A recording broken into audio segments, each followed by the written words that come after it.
तो फ्रेंड्स देख सकते हैं हमारे कितने ही मज़ेदार आलू के लेस तैयार हैं। बहुत ही ज़बरदस्त, बहुत क्रंची बने हैं। तो सबसे पहले हमने आलू को कट कर लेना है। आप किसी भी मशीन में कट कर सकते हैं आलू। आपने कट कर लेना है मशीन में अच्छी तरह। आपके पास अगर मशीन नहीं तो आप छुरी की मदद से भी ऐसे पीसेस में कट कर सकते हैं।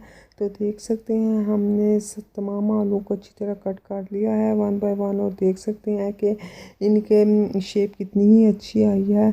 तो अब हमने कोई सी भी टोकरी के अंदर आलू को डाल देना है और अच्छी तरह वॉश कर लेना है।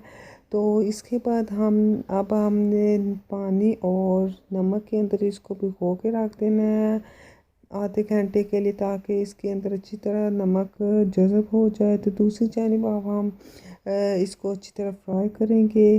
तो देख सकते हैं हमारे कितने ही मज़ेदार और कितने क्रिस्पी आलू के लेस तैयार हैं।